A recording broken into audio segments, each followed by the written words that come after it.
Sejam bem-vindos a mais um IELCast, é do Piauí. Para o mundo! E aí, Kiltonzon? Ô, Kilton tranquilo. Jones. Tudo tranquilo, graças a Deus. Meu coração começou a acelerar. Porque hoje nós vamos bater um papo extraordinário com uma das maiores referências em cardiologia do Brasil. E pasmem, é do Piauí para o mundo. Com certeza. Doutor Paulo Márcio, uma salva de palmas para Aê! ele. Muito bem. Seja bem-vindo, doutor Paulo. Meu Deus, quanta coisa boa tá aqui. Faltou dizer uma coisa. O quê? Irmão de coração de Yeldson Vasconcelos. Esse é irmão mesmo. Salvou muita gente perto, próxima. Aliás, ajudou a salvar com a equipe extraordinária do HU, que é o Hospital Universitário, mas antes disso já me ajudou muito com o meu velho. Hoje que 9 de agosto de 2012. Tu tem até a data Ora, não. do velho Elton. Fartado, vindo de Parnaíba pra cá. Morre, não morre. Recebi a ligação do então governador Zé Filho. Foi. Tá vindo pra cá o pai de um amigo meu que vai ser uma potência da comunicação no Piauí. E ele tá morrendo lá em Parnaíba, um infarto grande, a pressão dele baixa, ele desmaiou lá na Parnaíba e estão achando que ele não chega. Chegou e salvou. Meu Deus do céu. O coração chega. Bum, bum. Foi lindo, lindo. Eu lembro muito forte disso. Bom, eu quero te convidar primeiro para dar um like, assinar o nosso canal. É o primeiro podcast em TV aberta para todo o Brasil. É o primeiro mesmo.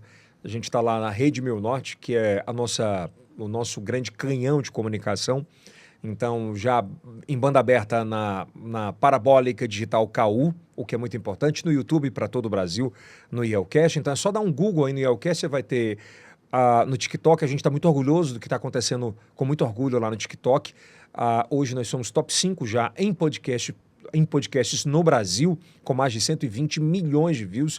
Você imagina que é um trabalho desse extraordinário feito por piauienses nordestinos, atingindo o Brasil inteiro com vídeos de 12 milhões, 4, 7, 8 Meu milhões. Deus do É céu. muita coisa. Meu Deus do Você céu. tá muito elegante, cara. Hero, veste o homem atual. Eu encontro onde essa camisa? Lojas Noroeste, Piauí, Maranhão e também no Teresina Shopping. Doutor Paulo Márcio disse que você tem cheiro de povo. Com certeza. Cheiro de nóis. samba. É verdade. Hein? Aliás, você vai ter um podcast de samba, né, É cara? verdade. No meio do samba. Qual é o nome? No meio do samba. Muito bom, muito bom. Quero te pedir uma coisa. Além de se inscrever e ativar o sininho, se você consome qualquer um desses produtos que as nossas marcas apareçam aqui, por favor, dá uma moral pra galera que ajuda a gente, faz um trabalho maravilhoso. Tem uma galera que trabalha aqui com a gente que precisa receber todos os meses. Então, por favor, nos ajude a consumir qualquer um desses produtos que aparecem aqui atrás, tá legal? Bom, deixa eu apresentar um pouco. Ele vai falar mais sobre ele, é importante que ele fale sobre ele, eu vou pedir para ele que ele se apresente, mas ele tem mais de 200 estudos científicos apresentados em congressos de medicinas nacionais e internacionais, é membro titular da Academia Americana de Cardiologia e Sociedade Latino-Americana de Cardiologia. Tem autor de 3 livros sobre medicina, já realizou mais de 20 mil cirurgias cardíacas minimamente invasivas. Uma salva de palmas para o Dr. Paulo Oh, meu Márcio. Deus, oh, que Doutor bondade. Paulo, qual é a sua... se apresente para o currículo, para a nossa audiência. Eu sou um dos filhos do professor Marcílio. Eu vim do Instituto Dom Barreto, de Teresina, Piauí. Fui um daqueles tantos filhos do Marcílio que passei no vestibular naquela época, no 2º ano científico. Entrei na faculdade com 16 anos e me formei médico com 22. E tenho muito orgulho de ter vindo de lá. Ali eu aprendi os conceitos mais fundamentais de moral, de decência, de humanismo, de ser humano, de ser homem. Homem na concepção mais pura e verdadeira da palavra homem, de servir, de aprender, de ser humilde, até porque eu acho que o ser humano que é prepotente, ele se destrói por natureza, né? A natureza, ela seleciona os indivíduos que sabem se adaptar e sabem viver. E a humildade, ela é, como diria o nosso grupo R. Damaso, ela é a porta, ela é a chave que abre todas as portas, né? Bom, mas eu quero entender, o Paulo é filho de quem? Eu sou filho de 2 professores, do professor Aldemir e da professora Neta. Um se formou em História e outro se formou em Português, minha mãe. Não eram médicos, né? Não. Tinha ninguém na família? Nada. E meus pais vieram de Angical para cá, após uma derrota que eles se sentiram muito humilhados numa eleição. Meu pai, naquela época, perdeu uma eleição por 1 voto. E Aquilo fez ele refletir, tinha 2 filhos pequenos, e disse, ó, eu vou parar tudo, eu vou fazer um reset nisso aqui e vou recomeçar minha vida formando meus 2 filhos. E deu todas as condições para a gente, nós viemos para o Dom Barreto na época, e ele, meu irmão, formou-se primeiro, e depois eu me formei, e a gente decidiu ir para São Paulo e procurar os melhores lugares do Brasil para fazer a nossa formação. Mas ainda nesse timing, eu tenho que fazer essa pergunta, esse voto era de quem? Ah, de minha tia, irmã de minha mãe, que não votou no meu pai. Foi! Descobriram? Aconteceu. Mas é porque ela deixou de votar? Foi uma coisa assim. E aí aconteceu. E aí o que acontece, né? Quando a gente tem 2 formas de aprender: a dor que faz chorar e a dor que faz crescer. A gente perdeu e na verdade ganhou, porque os 2 filhos viraram gente. Talvez tivesse ficado lá, né? Íamos ser filho de prefeito, iam continuarmos lá. Eles sempre, ainda na tua infância, assim, eles sempre foram muito voltados, por serem professores, que o caminho da mudança era o estudo? Sem dúvida, sem dúvida. A minha avó, mãe de minha mãe, foi a primeira mulher a se alfabetizar em toda aquela região. Escrevia numa folha de bananeira. Né? Na folha de bananeira, a mulher não podia estudar porque ia fazer carta para os homens para namorar e eram proibidas. Minha avó conseguiu se alfabetizar e o irmão dela, mais jovem, que era o Francelino Pereira, saiu lá de Angical com 14 anos de idade e foi para Minas Gerais. Foi ser vereador, deputado estadual, deputado federal, governador de Minas Gerais, senador de Minas Gerais. Um piauiense, angicalense, que foi alfabetizado com 15 anos de idade. Eu vim desse seio, eu nasci nesse termômetro dentro dessa panela de pressão, em que assistência, de que servir, de que fazer política sempre teve no esteio dessa família. Mas ainda falando, por exemplo, sobre sua mãe, sobre seu pai, né? É importante a gente entender qual era a concepção daquele cuidar. Quem é que era mais cuidador? Era o seu pai ou a sua mãe? Qual era o termômetro dessa família? O termômetro da família sempre foi minha mãe. Minha mãe foi o esqueleto da família. E ela priorizou a nossa formação e a educação. Minha mãe foi uma professora respeitada e muito formada, com todas as suas pós-graduações na área de educação, premiada. E ela foi o esteio da gente, né? E apoiou. E sempre, Weldes, com aquela ideia da gente valorizar as coisas do interior. De valorizar coisas simples, as pessoas simples. Eu tenho muito orgulho de ter me tornado médico. Continuo com meus amigos que me estudaram ainda comigo lá na minha cidade natal. Né? Os amigos que hoje são pedreiros, são vaqueiros. Que não tiveram, talvez, não priorizaram a educação ou não tiveram oportunidade. Que não tiveram oportunidade.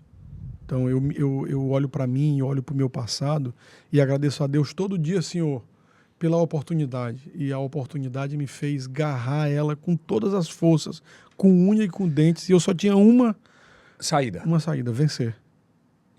Principalmente com... Vencer.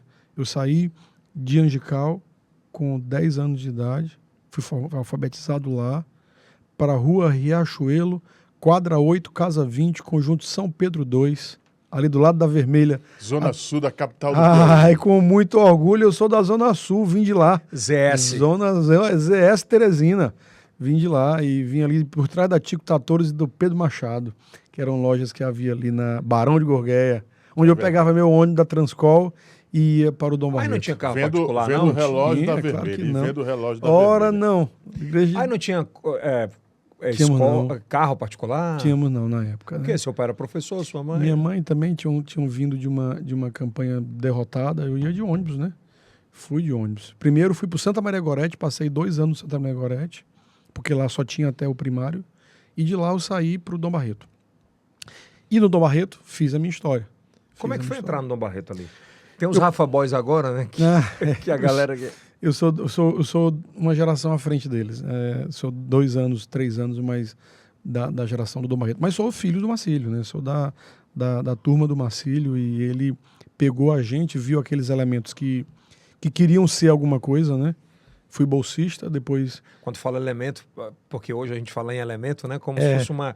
Pelo contrário, elementos positivos. Elementos positivos. Nós achamos que ele identificou quem tinha potencial e quem queria. E os americanos gostam muito disso. não é a formação, não é o preparo, é a vontade de vencer. A vontade de vencer, os americanos valorizam muito isso. Faz com que também sobre o pessoas, esporte, né? faz com que pessoas que têm todas as oportunidades do mundo fracassem e outros que tinham todas as adversidades que justificariam ele ser derrotado, e ele é um vitorioso.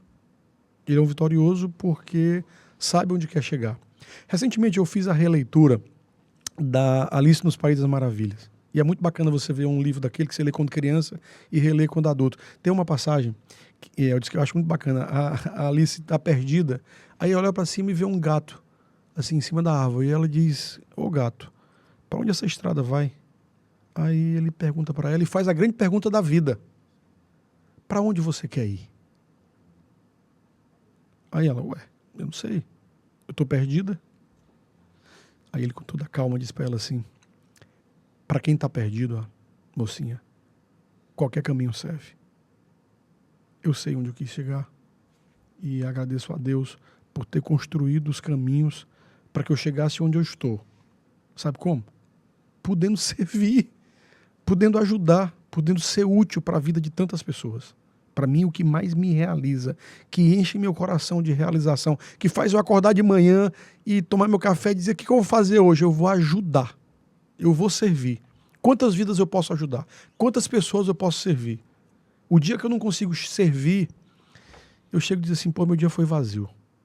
Mas porque há poucas coisas mais fantásticas na vida de alguém do que você mudar a vida daquela pessoa. Não por uma cirurgia, não apenas por isso, né? Mas por uma oportunidade. Oportunizar. Oportunizar. Acho que é a palavra do século. É. E, Eldis, nessa pandemia, eu vivi situações fantásticas de aprendizado. Agora, uma das situações que mais me aterrorizaram e que mais me angustia, que eu ainda acordo de noite, às vezes, um pai, uma mãe, um irmão, uma irmã lutando por um leito de UTI. Ai, meu Deus, não há nada mais desesperador. Eu nunca vi alguém com fome, né? Talvez seja pior. Agora, alguém que você ama muito está precisando de um leito de UTI que pode salvar a vida e aquele leito não está disponível. Ou quando você consegue disponibilizar aquilo para aquela pessoa. Ah, meu Deus, que grandeza, que coisa boa, como eu pude servir. Meu pai morreu de Covid. Pois é. Meu pai morreu de Covid. E você foi um dos caras que mais lutaram. Naquele momento, eu peguei minha família inteira. Eu fui o primeiro médico, no dia 26 de março de 2020, a parar e disse: ó, essa doença aqui não é brincadeira. Eu fui o primeiro médico do Piauí a parar o consultório. Tá nas redes sociais, tá no meu Instagram, tá em todo lugar. Eu fui o primeiro. Vários colegas depois foram para a empresa: não, rapaz, não pode parar não. Isso aqui vai ser uma virose, né? Como outra qualquer, né? Drauzio Varela. Não, isso aqui é uma virose. Drauzio Varela. Drauzio, né? Pô, e ele era um... É. E continua sendo uma referência. Claro, e fez um diagnóstico naquele momento equivocado, como muitas outras pessoas fizeram. E, naturalmente, tiveram a humildade depois, algumas, de se desculpar, né? Mas o que te levou a entender que aquilo era... Eu estudei e vi o comportamento da doença no mundo. E vi que era uma doença que não tinha preparo, não tinha anteparo, né? E a humanidade inteira foi vítima de grandes viroses. E eu levei meu pai para minha fazenda e me isolei do mundo. Durante 60 dias funcionou. Durante 90 dias funcionou. Com 100 dias, meu pai pegou Covid dentro do isolamento e foi embora. Mas alguém que tinha saído... Foi. Alguém de lá de dentro do isolamento veio, saiu da gente e voltou. Teve febre num dia, eu isolei. E no dia seguinte, meu pai teve febre e aconteceu. Como é que foi esse aconteceu. processo? Porque ele talvez ainda seja a maior referência, né? É. E a gente nunca está preparado para perder quem a gente ama. Não tem. Essa opção não existe. Toda perda de quem a gente ama e de quem nos fundamenta, quem dá a sensação de identidade e quem nos faz se identificar também como si próprio, a gente se reaprende, né? Se ressignifica. Ressignifica, né? Eu não me pergunto hoje por que isso aconteceu com meu pai. Eu me pergunto o que eu posso fazer para ressignificar a presença dele na minha vida, em todas as minhas ações. Como é que foi esse processo? Doído, doloroso, sofrido, ressignificar. E hoje é grandioso, porque eu me lembro dele com muita saudade, extrema saudade. Ai, como eu queria que ele estivesse aqui vendo o que está acontecendo com a minha vida. Ele está em algum lugar, né? Ele está.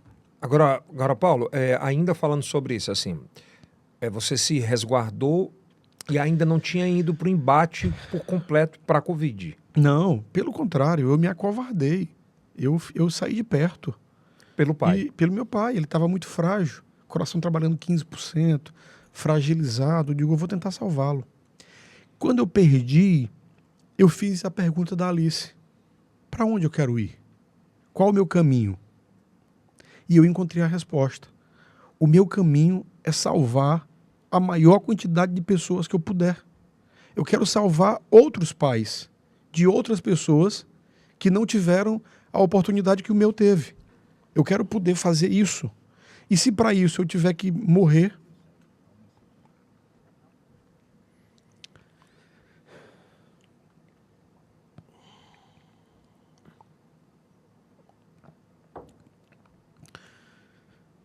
mas eu não vou. E aí eu conversei com minha esposa, com minhas filhas, e disse, eu vou sair daqui e vou fazer um trabalho que vai ser muito bacana para a vida de nossa família. E assim foi feito. Eu assumi o hospital universitário no dia 7 de janeiro de 2021, no pico da pandemia. No dia 14, 2 horas da manhã. Morriam quantos por dia naquela época? Em torno de 1.500 a 1.800 pessoas dia. No Brasil. No Brasil. Eu recebi uma ligação do general Eduardo Pazuello, ministro do Estado da Saúde. Era 2h15 da manhã. Meu telefone tocou, do telefone ligado, porque trabalho com infarto. Eu já tinha assumido o hospital. Não tem horário para isso. Não tem horário. Então eu tô online o tempo inteiro.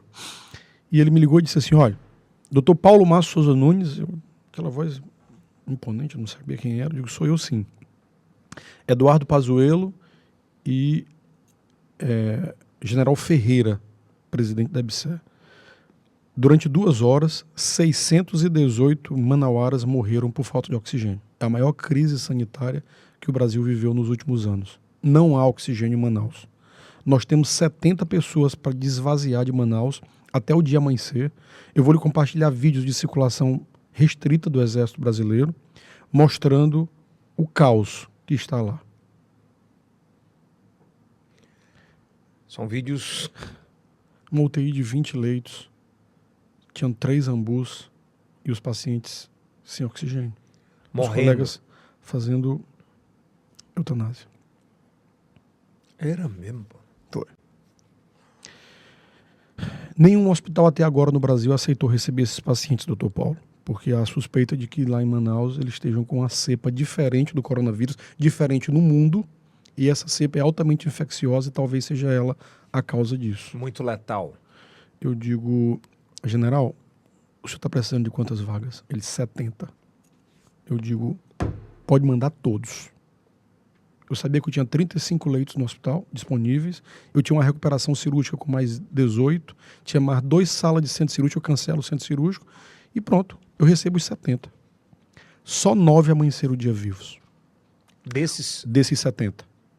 Eu recebi 2 horas da manhã a lista deles vivos, selecionei, dividimos, eram 2 aviões, eram 3 aviões de 20 da FAB que viriam, só veio um avião com 9, o último que morreu foi um colega oftalmologista que morreu na cabeceira da pista, dentro da ambulância do SAMU, e não teve condições de voar.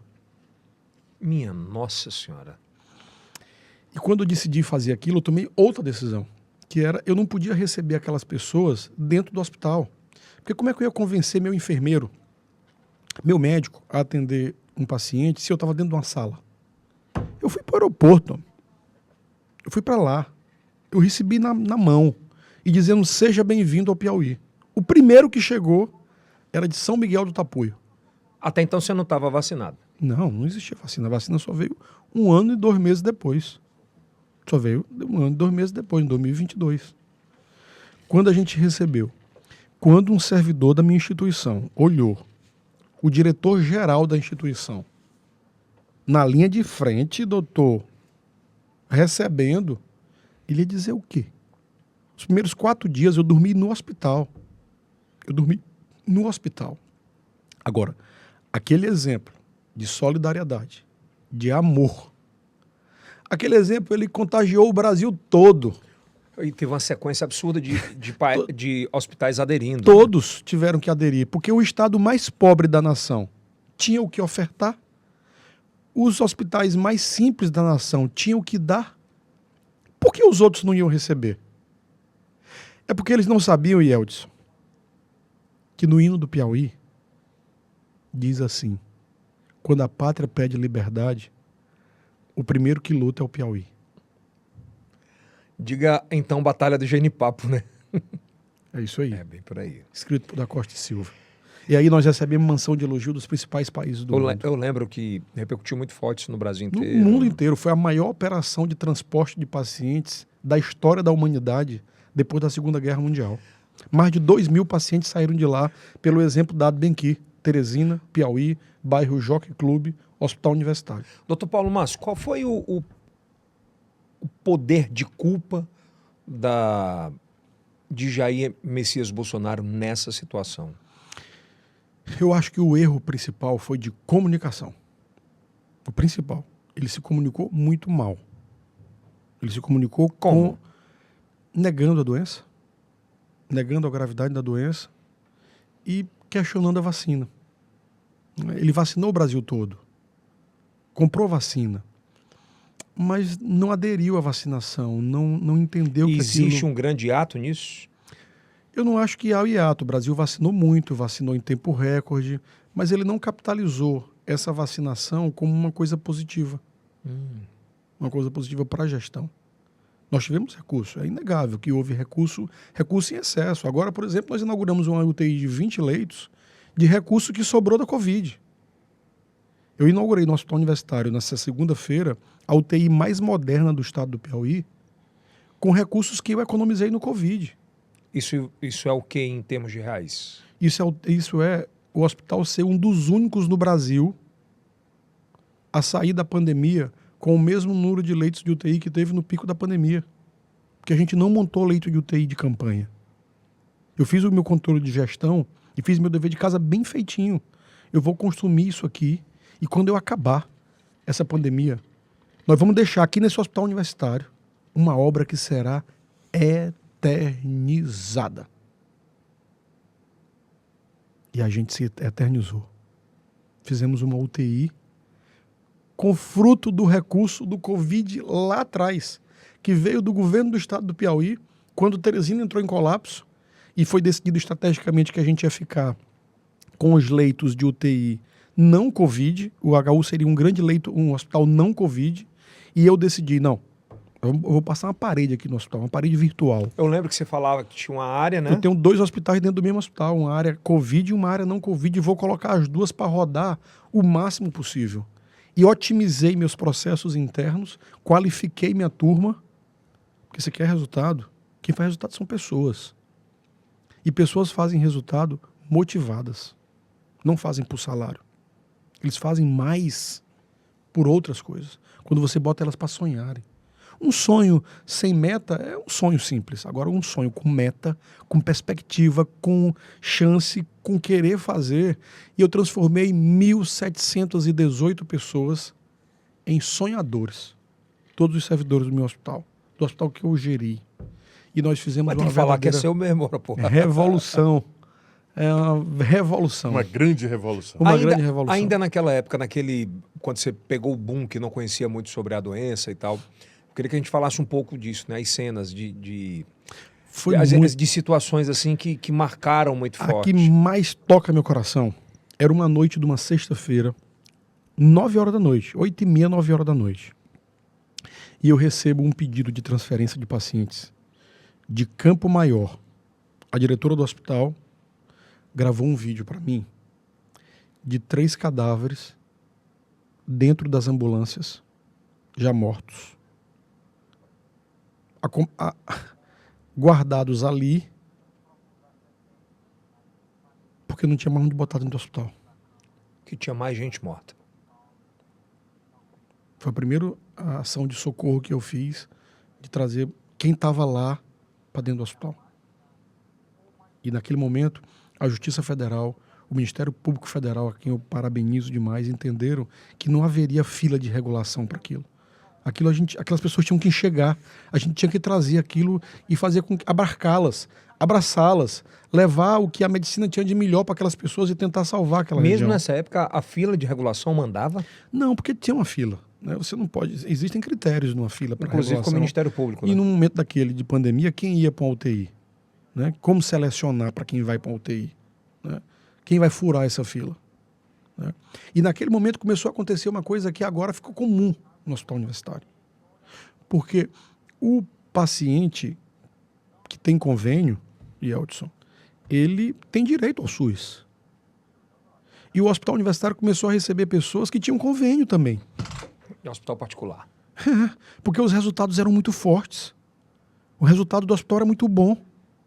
Lá a gente tinha todo o tratamento, as pessoas não estavam morrendo no HU. A mortalidade do hospital era pequena no Covid. Era referência.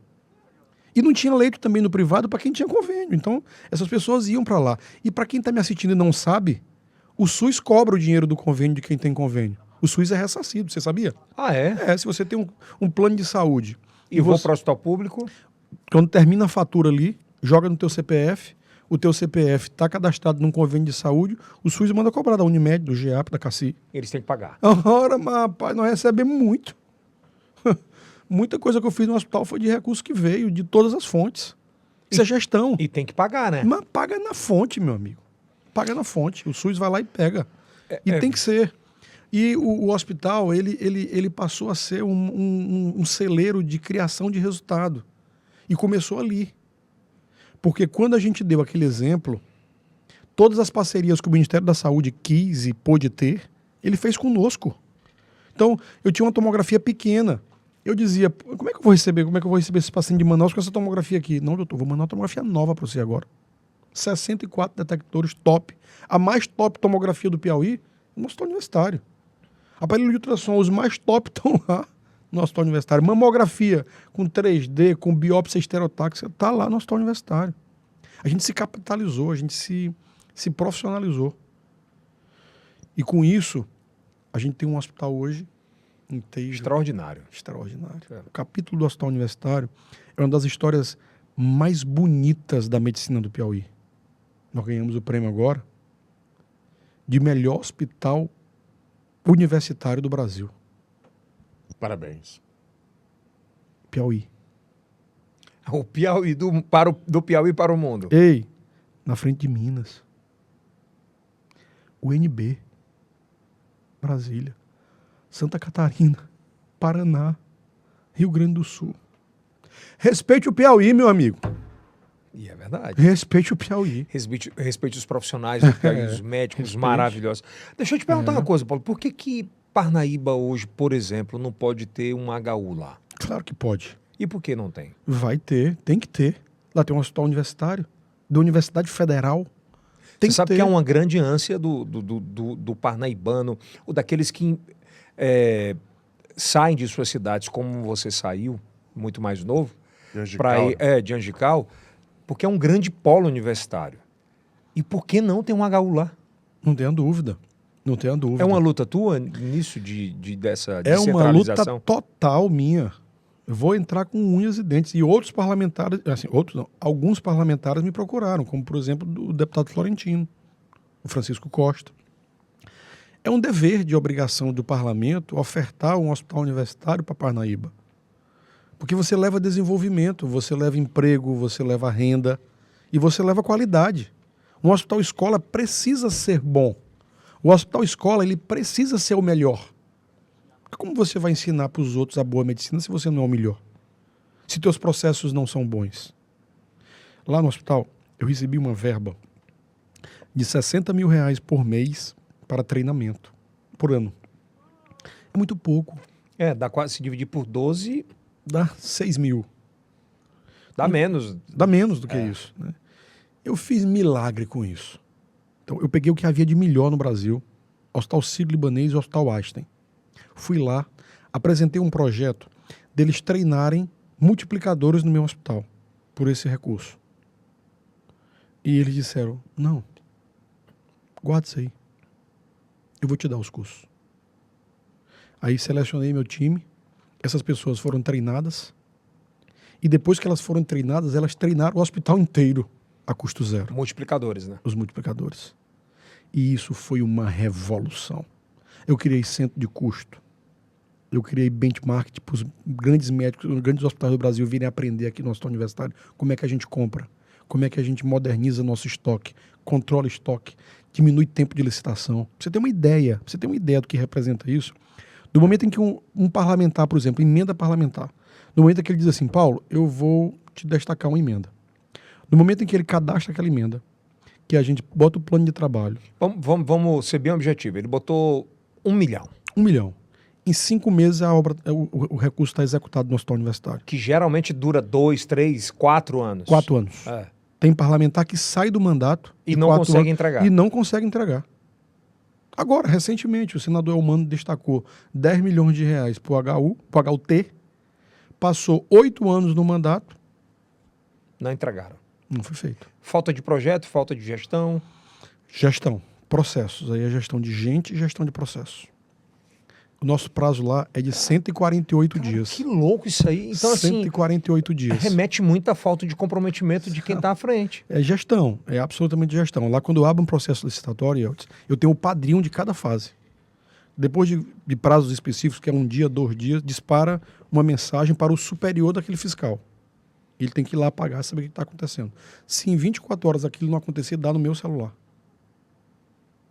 Então, Porra.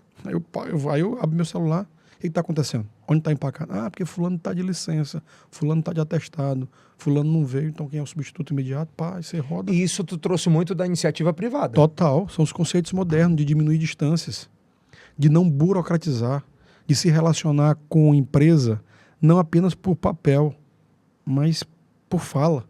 Às vezes você está do lado de uma pessoa na sua empresa, você tem que protocolar um processo para poder a pessoa do lado te responder.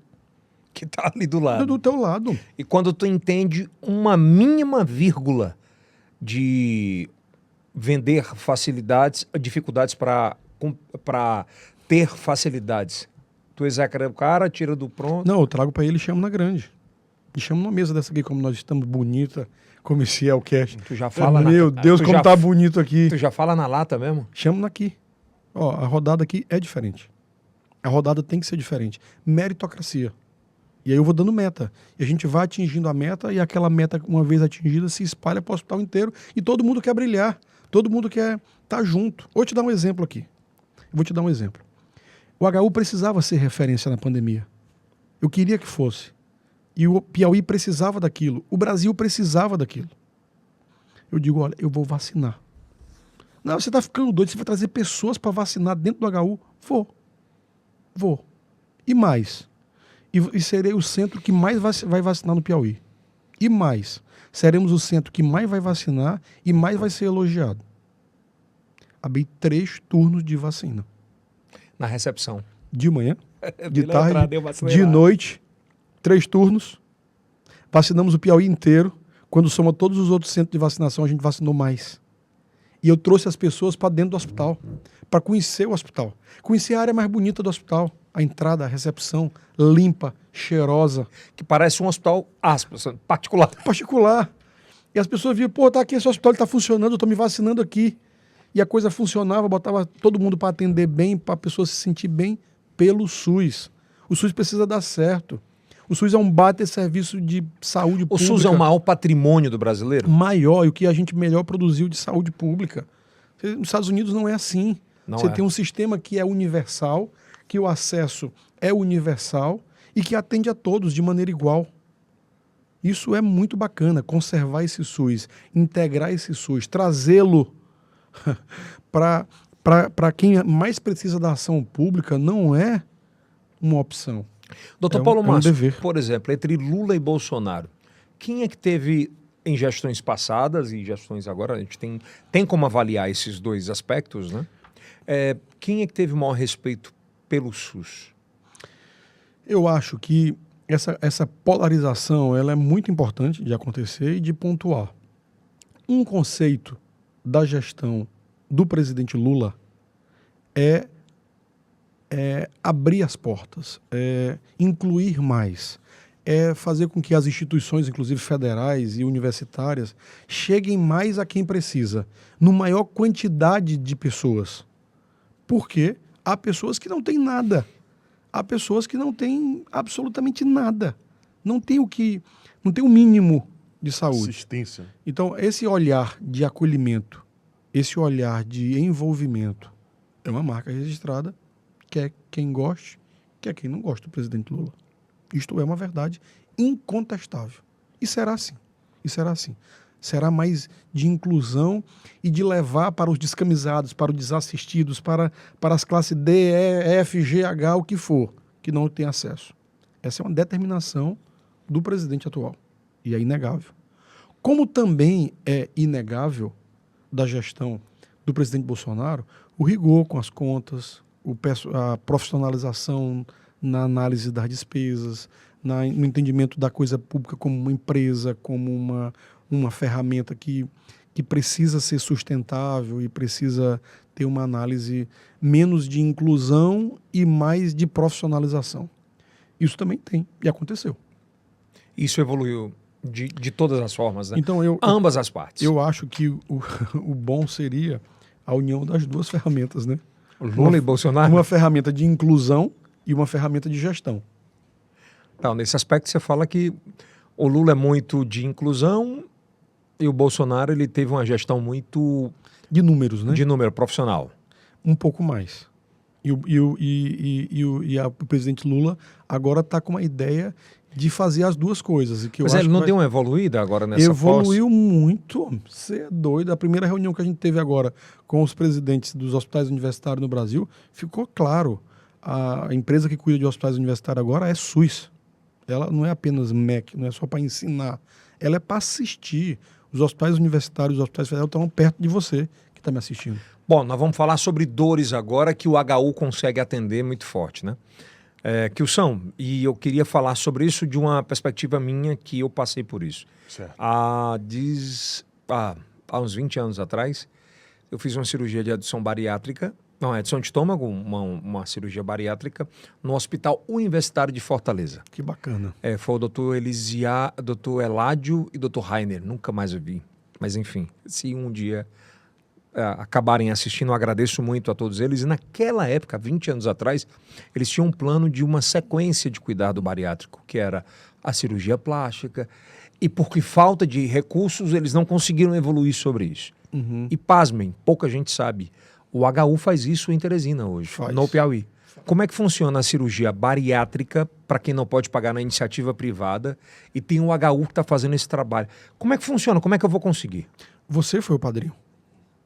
Foi conversando com você no teu programa que você virou e disse assim para mim: Paulo, você sabe que ninguém está operando no Piauí mais cirurgia bariátrica pelo SUS. Você acha isso certo? Eu digo, não é certo. A gente falou sobre isso. Né? Não é certo. E aí vai ser seu exemplo. Você está vendo o que aconteceu comigo? Minha vida mudou totalmente. Você acha que a gente não pode fazer isso no hospital? Eu digo, rapaz, eu acho que eu posso.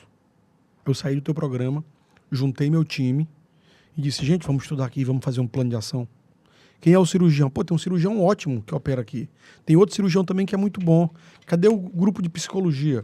Cadê o grupo de nutrição? Cadê os endocrinologistas? Cadê os cirurgiões plásticos? Vamos colocar essa turma para pensar e vamos fazer esse projeto? Vamos? Vamos. Quando eu botei essa turma para pensar, doutor, eles produziram, eles estavam querendo, estava faltando só você juntar as peças. E aí nós montamos um serviço de cirurgia bariátrica lindo no hospital. De excelência. Completo. Onde o paciente passa com pneumologista, com cardiologista, com anestesista, com nutricionista, com psicólogo, com assistente social, com o cirurgião e no pós-operatório. Que é o mais importante. Com toda a assistência de pós-operatório. E aí nós estamos concluindo agora um ano do programa, um ano do programa. Seria bom a gente depois ir lá. Eu queria muito como ir. Padrinho.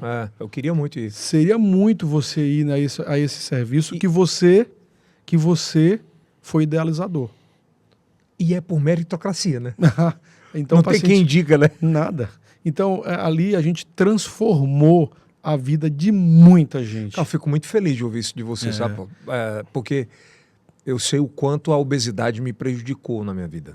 E eu não tinha grana absolutamente nada. Irmão, tu mudou a vida de muita gente, cara. Você plantou aquela semente em mim, e aquela semente que você me passou, eu passei por um montão de gente, e essas pessoas transformaram o sonho de outras numa realidade. E transformaram numa realidade linda. Pelo SUS, fazendo a melhor cirurgia, na melhor técnica. Com os melhores médicos. E com os melhores materiais. Como é que funciona hoje o número disso, de quantas cirurgias, e o que é que tu pretende chegar, por exemplo, até o final desse ano, para o próximo ano? O resultado, né? Perfeito. Eu tenho uma equipe. Eu tenho uma equipe de cirurgia. Né? Então não tem como expandir muito rápido. Não, mas eu já tenho outra equipe pronta. A questão é que o hospital universitário ele recebe um pacote de recursos para eu fazer cirurgia do câncer, cirurgia neurológica, cirurgia do coração, cirurgia ortopédica, tudo. Então, se eu agigantar demais uma área, vai faltar em outra. Ontem, o Ministério da Saúde recebeu o secretário de Saúde do Estado do Piauí, levando o sonho de um povo, que aumente os recursos financeiros para o HU. O HU é uma Ferrari que está faltando só combustível para rodar mais. Já tem um motor, né? Tem tudo. Então, se isto acontecer, né, porque já houve a comprovação de que o HU recebe menos do que o que produz. E que o HU pode produzir muito mais. Ele pode produzir muito mais. E se isso acontecer, se a gente tiver o aumento do teto MAC... O que é o teto MAC? O Perdão teto- a minha ignorância. Teto, perfeito, claro, de ignorância. É o teto de média e alta complexidade. Não é, o HU é um hospital de alta complexidade, que faz procedimentos grandiosos, complexos. Não é uma unidade de saúde. Se isto acontecer, se houver o aumento do teto do hospital, e Eldson, nós vamos escrever uma página marcante desse estado. E o que é que falta? Faltava o interesse político, que eu não consegui sensibilizar o governo passado nesta pauta, e que esse atual, eu não precisei fazer praticamente nada. Eu apresentei para o governador Rafael, apresentei para o secretário Antônio Luiz, apresentei para os deputados federais da bancada federal governista do Piauí, e eles disseram assim, peraí, isso aqui vai sair, vai rodar. E a coisa está rodando, Bem mais rápido? mas, meu amigo, há uma velocidade de foguete. Está rodando uma velocidade de foguete. Virou para a bancada e para esses... Prioridade. Virou prioridade. Se isso acontecer, o hospital recebe hoje 3 milhões mês para bancar tudo. A gente acrescentaria 2,2. Quase dobra. Quase dobra, meu amigo. E aí, se dobrar, nós vamos tratar a dor. Nós vamos sarar a dor. Então tu vai ter possibilidade de ajudar muito mais gente com obesidade. Cirurgia cardíaca, câncer, ortopedia, neurologia, neurocirurgia. Aí vamos para transplante de córnea, transplante de rim. Caramba! Doutor, se isso acontecer... E pelo que você tá vendo, isso vai rolar? Rapaz, a probabilidade hoje, se eu tivesse num desses sites de apostas aí... No esporte da sorte? eu botava tudo que eu tinha, porque nós vamos ganhar. Esse pessoal se sensibilizou. Sensibilizou, o Piauí Muito precisa. E você botar recurso num hospital que entrega resultado, você entrega uma resultado. coisa você colocar no elefante, né, amigo? Doutor, entrega num lugar que você devolve para a sociedade aquele investimento em números. Que loucura, hein, que eu sou. Tô muito feliz. Eu tô extraordinariamente feliz, sabe? Porque Teresina ela é conhecida como um polo de saúde. Isso. É verdade. A gente Muito tem que falar fortemente sobre O isso. principal turismo do Piauí é médico. Pois é, mas assim, tem um negócio que me incomoda muito, desde muito sempre.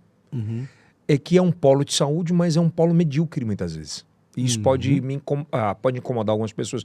Mas é um Perfeito. polo medíocre que ele só tem uma cadeia alimentar nisso que o principal alvo não é quem precisa. É verdade, é quem tem dinheiro. Você concorda? Total. Pode ser muito duro do que eu tô falando, mas Não. pra mim é muita realidade. A verdade é libertadora. Tá no Evangelho. É tipo, você tá numa escala de 0 a 10, 9 se ferra e naquele 1% é que evolui, que é o dono da clínica. E a galera tá todo mundo ferrado embaixo, que não consegue chegar na ponta. É verdade. É verdade. Então, E é um vespeiro. então aqui tem a saúde que funciona mais rápido para quem tem grana. São as pensões, né? E as Se eu pessoas posso pagar, tu me atende mais rápido. E a coisa funciona, e a coisa roda, né? O desafio do Piauí hoje é fazer a roda rodar pelo SUS. Tornar o SUS efetivo e eficiente para quem mais precisa da ação do SUS. Esse é um desafio. E eu acho que isso acontecer vai de novo colocar o Piauí num momento de muito destaque nacionalmente. Eu estou pronto para esse desafio e acho que a equipe dos parlamentares do país, e que representados aqui pelo do Piauí, estão cientes de que Teresina ela é estratégica não só para o Piauí, ela é estratégica para o Maranhão, para o Pará, para o Tocantins, para o Amazonas. Vem pessoas para cá se tratar. Vamos agora entrar num vespeiro ainda maior. Eu queria ouvir tua opinião Sim. sobre isso. Por exemplo, o secretário de Segurança Pública, Dr. Chico Lucas, ele declarou nas últimas entrevistas que o modelo de DP, que é o departamento... que são os DPs, né? Isso. O 12º DP, é As um sistema delegacias, falido. os Então ele distritos. entende que você tem que criar situações de bairros associados a uma grande inteligência da Polícia Civil para que isso rode mais rápido, para que não seja isolado. E a gente, no Piauí e no Brasil, você tem sistemas de UPA em outras situações. Pela sua experiência, caso imaginemos aqui que o senhor fosse o gestor da saúde municipal. Esse momento e esse sistema que está hoje, ele é falido? Ou tem como se criar uma coisa que possa atender melhor quem está na ponta, de uma resolutividade muito maior, que você não possa esperar 8, 6, 10 horas numa maca Por um sem atendimento. nenhum especialista? Um ano esperando. 6 meses. Dr. Chico Lucas é um gênio. E eu sou suspeito para falar dele. Francisco Lucas Costa Veloso. Passou no vestibular de medicina com 16 anos, entregou para o pai e disse, você tem um filho médico, agora eu não quero ser médico, não. Foi ser advogado, né? Com 19 anos passou no concurso da Polícia Rodoviária Federal, com 23 foi a segunda melhor nota da OAB do Brasil. É um ponto fora da curva. Outro filho de Marcílio. É outro dos filhos de professor Marcílio, foi bolsista lá. Ele do Dom Barreto. É fora de série. E ele tem essa compreensão, que é a compreensão mais moderna que há dentro dos processos de descentralização de gestão pública. A descentralização da gestão pública na saúde é você tirar da saúde num ponto principal, que é, por exemplo, Teresina, e levar para que ela seja efetiva para cidades menores do que comparado com Teresina. Então, se a gente conseguir descentralizar e tornar Floriano um polo foco de saúde, um polo forte de saúde, se a gente transformar Bom Jesus num polo forte de saúde, se a gente transformar Os Picos numa região forte de saúde, se transforma Parnaíba numa região forte de saúde, o Piauí está resolvido o problema da saúde do Piauí. Agora, o que justifica um paciente sair de Floriano para engessar um braço, meu Deus, aqui no HUT? O que justifica um paciente sair de Bom Jesus para engessar um braço aqui em Teresina? E tem muito ainda? A ambulância terapia. E aí você pega o HUT e deixa o HUT fazendo um serviço que poderia ser feito em qualquer outro hospital. E deixando de prestar o atendimento do HUT para quem realmente precisa. Isso é culpa do gestor do HUT ou do município? Isto é culpa de quem não pensa em política de gestão. E Teresina vive um momento muito complexo de gestão. Não dito por mim apenas.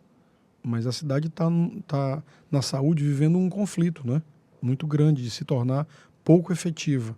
É claro, eu respeito, eu sei que essa Teresina é muito centralizada, que todo mundo vem para cá e utiliza o serviço público De outros Teresina. estados, né? De Maranhão, outros estados, Pará. sobrecarrega.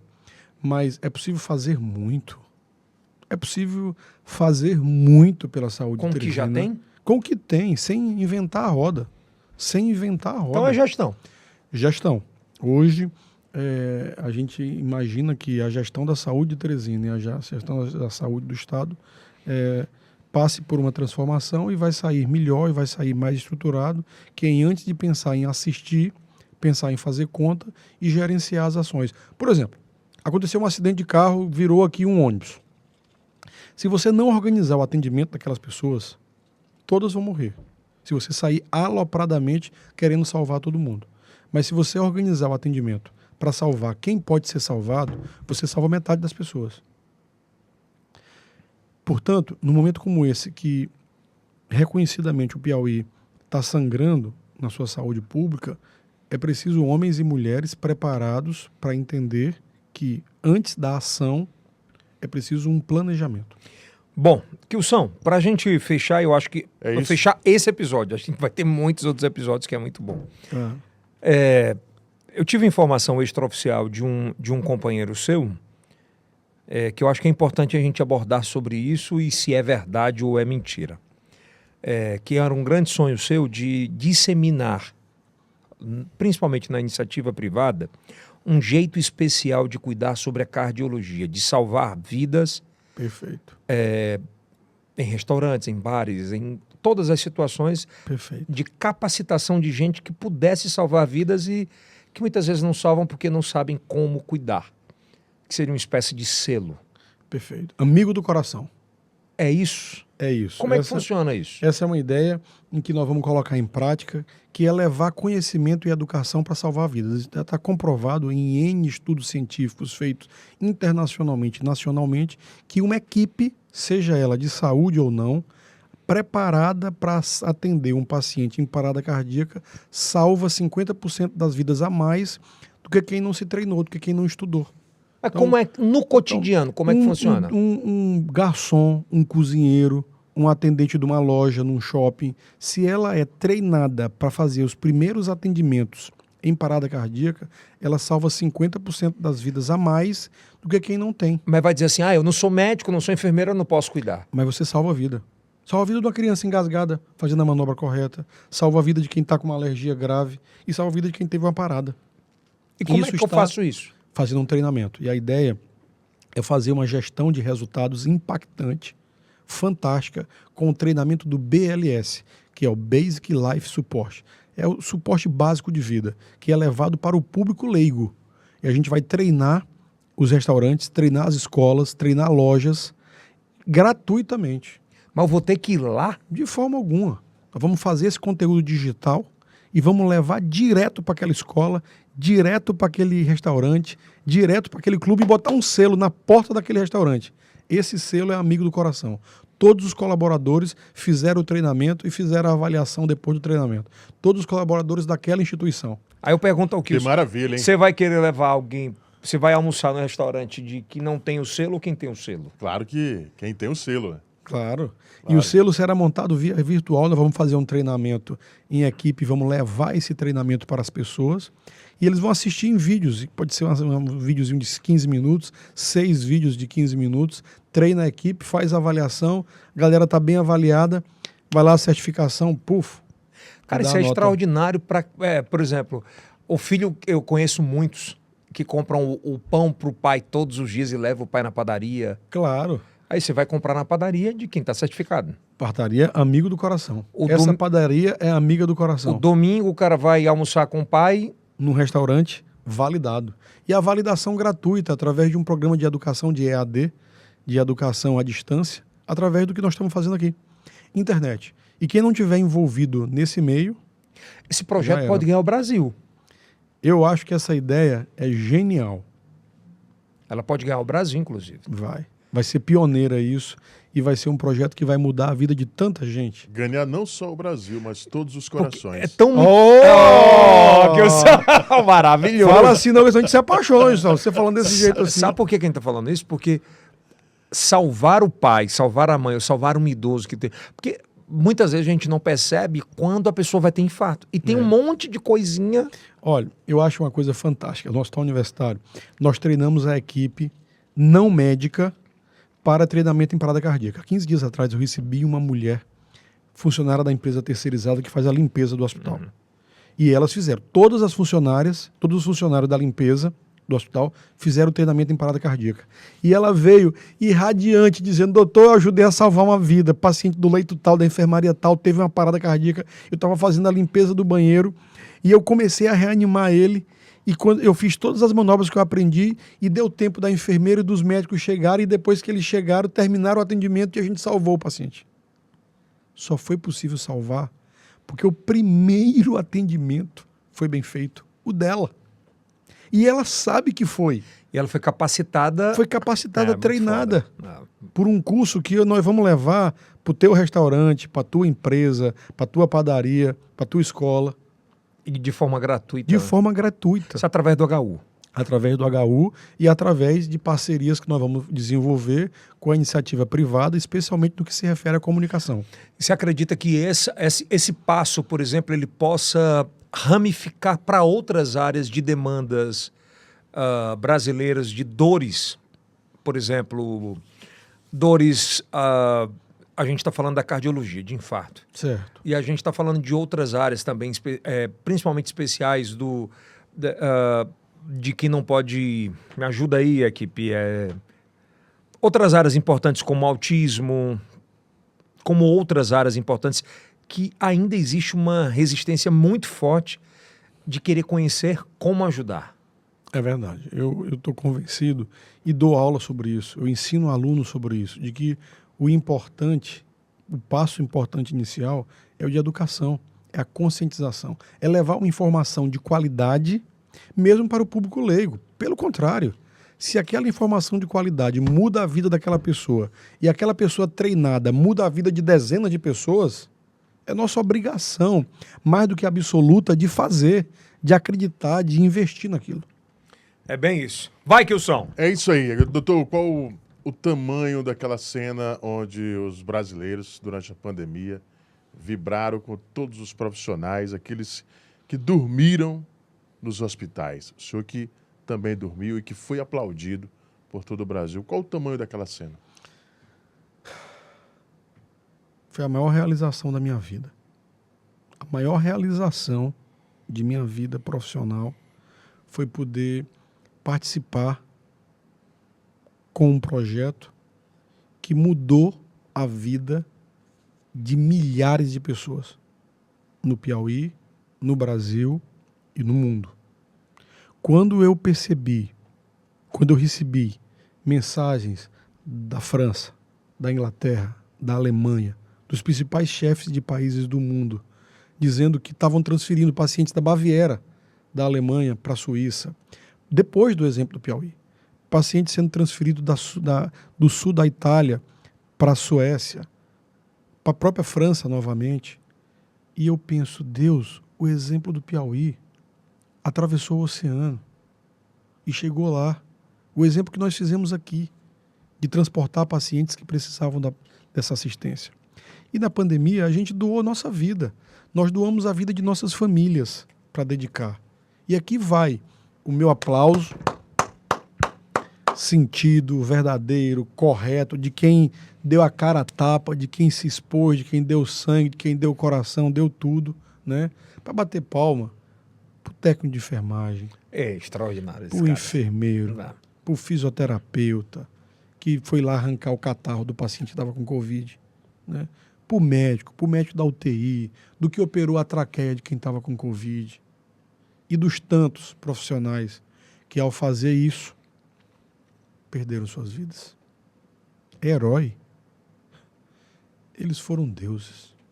Eles foram mais do que heróis. Eles foram extraordinários. Para a gente fechar, doutor Paulo, eu tenho que lhe fazer essa pergunta, que eu tenho muita curiosidade sobre isso, só para a gente fechar, para o primeiro episódio, tá? Para mais. É o primeiro. Eu tenho uma curiosidade muito grande, porque eu perdi um cunhado na pandemia.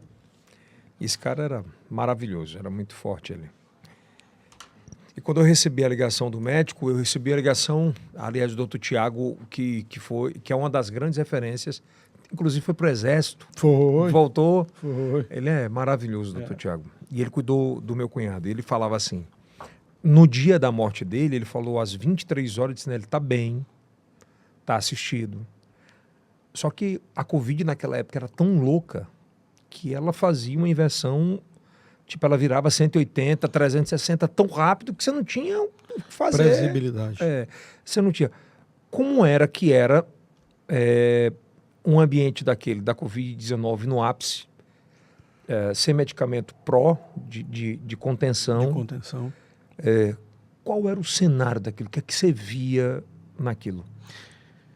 A parte que mais me doía, era ver hospitais que faltava EPI para os profissionais de saúde. Olha, doutor, você ir para uma guerra só com as mãos, como muitos hospitais aqui do Piauí, do Brasil, tiveram porque consumiu demais os insumos. Faltou insumo. Então você ia com a luva, uma máscarazinha, não era N95, você ia com a máscara que tinha, porque não tinha outra. Né? Então, isso me doeu demais. E doeu casos como esse, que foi, hoje a gente sabe o que é. A gente sabe do que essa pessoa morreu. Como era? Trombose. A Covid, ela, além de fazer inflamação do pulmão, ela fazia uma inflamação sistêmica que engrossava o sangue e o sujeito tinha uma embolia. E morria de embolia. A maioria das pessoas morreram de embolia? Muitas. A principal causa de morte no Covid foi o tromboembolismo pulmonar. Tromboembolismo venoso. Era a principal causa de mortalidade. Ela chegava no... Ela inflamava o corpo, inflamava o pulmão, dificultava a troca gasosa, mas na base dela, ela pegava os pequenos vasos sanguíneos, os mais finos, e trombosava. O sangue engrossava, coagulava. Naquela época, se tivesse essa informação, por exemplo, as medicações de não deixar que isso aconteça, muita gente teria sido Teria salva. muito mais. O anti-inflamatório que a gente só aprendeu a usar o corticoide, que era salvador. A gente só começou a usar o corticoide tardiamente, porque a gente tinha o conceito de que o corticoide baixava a imunidade e ao baixar a imunidade o vírus piorava. Não, o corticoide desinflamava. E ele em doses cavalares como foram usados. Salvou tanta gente, meu Deus. E todos esses conhecimentos ajudaram a gente a salvar outras pessoas. Mas até eles se tornarem realidade, muita gente partiu. O lapso disso. No Brasil foi maior porque a crise do Covid foi politizada.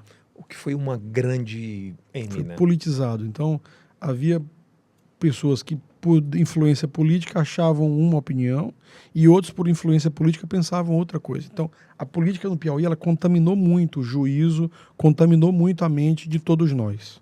Mas Contaminou. a COVID nunca foi uma gripezinha, né? Jamais. Jamais. Jamais. E os números delas provam isso. Eu te falo porque agora, em 2023, a gente bateu agora 700 mil mortes por Covid-19. Tem um dado que é muito forte, que 100 mil pessoas morreram em 36 dias.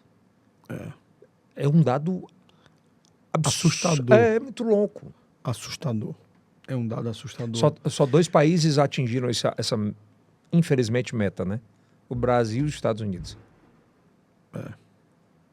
É duro. E especialmente doloroso e absolutamente sofrido e doído é porque esses números não são só números. São vidas, né? São famílias. Pai a gente só tem um, mãe a gente só tem uma, né? Então, foi uma morte. Mas na minha casa foi 100%. Pedi minha mãe, pedi meu pai, pedi um irmão. Então foi 100% na minha casa.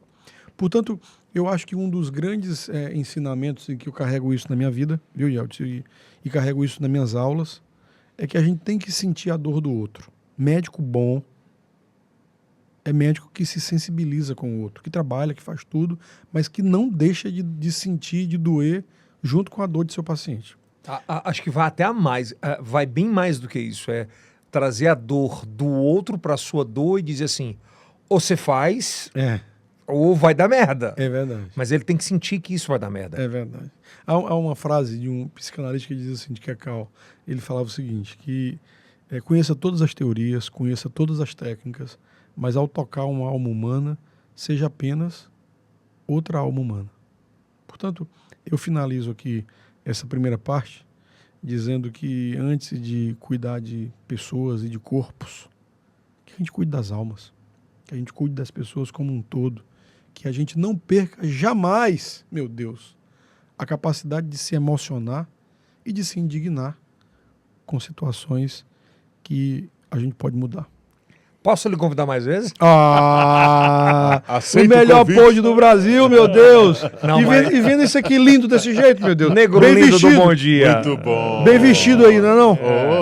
Doutor Paulo Márcio, eu quero de cara lhe convidar para vir em outros episódios. Meu Deus, que bom. O que é que a gente tem feito aqui no Yelcast que acho que tem revolucionado? Por isso os números são extraordinários. A gente tem trazido temáticas nacionais com personagens piauienses. É verdade. Isso vira né, Will, de uma coisa absurda. Então, assim, tudo que é relacionado à saúde, a gente tenta trazer os melhores médicos. Quando é política, traz. Ave Maria. Graças a Deus, o engajamento do TikTok é um negócio extraordinário, do Yelcast. Então, assim, quero muito que você cole mais, cada vez mais com a gente. E veio chegar aqui, um negócio de qualidade, conteúdo de qualidade, o som. Né? Rapaz, eu me vejo bonito, meu Deus, nessas câmeras. Pelo amor de Deus. Gostou do camarim? Fazendo camarim, você é doido, homem. Tá diferente? Você vê um homem como eu, rapaz, me achar bonito aqui nessas câmeras. Até cabelo, meu Deus, me botaram desse jeito. É do Piauí para o mundo. Nessa quantidade, hein? Muito obrigado por você ter vindo. Eu obrigado. sou um fã, primeiro pelo profissional, pela pessoa, né? E pela oportunidade, ou oportunizar de muita gente, né? Você salvou com toda a sua equipe um cara que é muito forte com a gente, que é o Carlos Mesquita, e isso me deu um problema, você sabia? Não. Que todo mundo que está doente acha que eu tenho que salvar com você. E muitas vezes você não consegue porque tem a regulação com o Ministério Público, e o cara muitas vezes acha que eu não posso, que eu vou ligar para o Paulo, vou falar, bota na frente de todo mundo. Não é assim, existe Ele veio regulado grave. Pois e não- ele não entrou é- na fila de regulação. Me explique isso, porque Isso. muita gente acha que pela uma ligação você consegue colocar alguém e não vai, ele velho. foi interessante. Ele teve problema na Parnaíba, ele foi um tratamento dentário lá. Lá ele entrou em choque séptico, foi entubado lá e pela gravidade da situação, ele entrou na fila da regulação, pela idade, subiu na fila de regulação e veio regulado. Aliás, registra-se. Regulado e desenganado. Ele chegou quase como morto. Ele veio para cá, e a Parnaíba inteira comentou que ele veio para cá para morrer aqui e não morrer em Parnaíba. Verdade. Né? A doença que ele tinha uma mortalidade de 88% nos Estados Unidos. De cada 100 pessoas que tinham a doença dele, 88 morria lá. Eu me lembro demais, o Gilberto era o secretário de saúde de Teresina, né? E isso é de conhecimento público. O Gilberto me ligou e disse, Paulo, está sendo regulado para o HUT o Mesquita. Ele, rapaz, o HUT tá com muito Covid e tudo. Paulo, rapaz, deixa ele morrer aí no HU. Ele, assim, no sentido Ele não assim, falou morrer, mas ele disse assim, rapaz, pela estatística, esse é um paciente que tem tudo para... E lá o HU tem mais estrutura, e lá se acontecer lá no HU esse óbito, as pessoas vão entender que a gente... tentou. Vamos mandar para aí. Aí eu digo, Gilbertinho, rapaz, mas o paciente é grave demais. Não, Paulo, mas vai. E Eu aí te ele- liguei. Aí você me ligou e disse, rapaz, tá indo para aí. Eu digo, tá. Aí quando ele chegou, nós criamos um grupo chamado Save Amor. E a gente deu a ele amor, meu amigo. É. Amor no cuidado, no trato, no carinho, na atenção, nas dezenas de cirurgias que ele fez. E para quem está em casa entender, ele é muito. O caso do Mesquita, ele é muito atípico à ciência. É, Muito atípico à ciência. total, Né? Assim, total. a gente pode dizer que é um grande milagre. Você é doido. Porque se mano. fosse nas vias normais e pelas estatísticas, Ele não estaria aqui para contar a história. ele estaria morto, né? Né? Primeiro, não estaria para contar a história. Segundo, teria perdido a voz porque ele operou tudo. Desabou tudo, meu Deus. Arrancou um pedaço da Pois garganta. é, ninguém entende, né? Pedaço do Isso aqui tórax, tudo do foi- peito. Foi tudo aberto. Hoje ele só faz ao vivo, né?